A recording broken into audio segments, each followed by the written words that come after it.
question from a reader. How do you change a habit and stick with it consistently? This is coming from a CPA that I know, an accountant. So the thing that I have discovered has the biggest impact on my consistency, the biggest negative impact on my consistency with my habits, is the absolutist idea about consistency.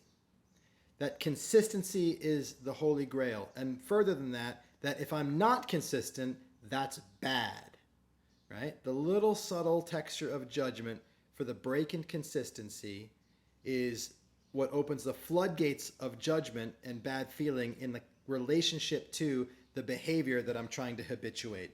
Let me say that in less technical language. I'm trying to do something every day.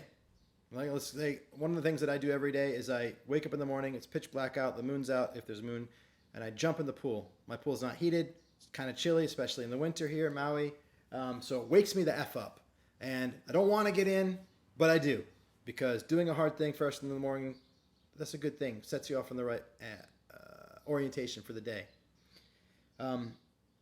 But if I don't do it, maybe I'll go camping with the kids, or maybe I'm not feeling well, or maybe I got up so late and then suddenly the kids are at me and my wife needs something. If I don't do it, guess what I say about that? Nothing. I just didn't do it. It's an aberration. It's not a big deal.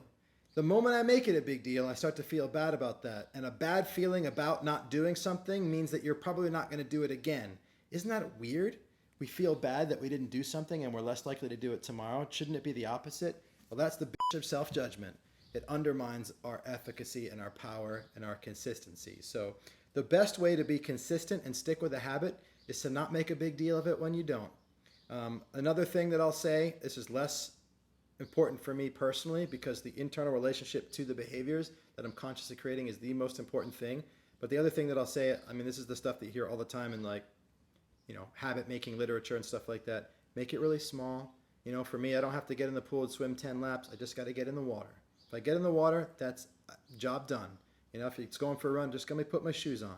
If it's eating certain foods, let me eat that food one time every day. Or let me cut back on just a little bit of this thing. Whatever it is, make the change small. There's a great book by Chip and Dan Heath called Switch, and it's about change. And it's like one of their things is shrink the change, make it as small as possible. The most important thing is that you're doing it regularly, and once you've got a regular pattern of it, then you can make it bigger, then you can make it bigger. So that's my advice. Thanks for your question. Thanks for reading. Thanks for watching. Thanks for listening. Thanks for being here. I love you. Stick around for more. Talk to you soon.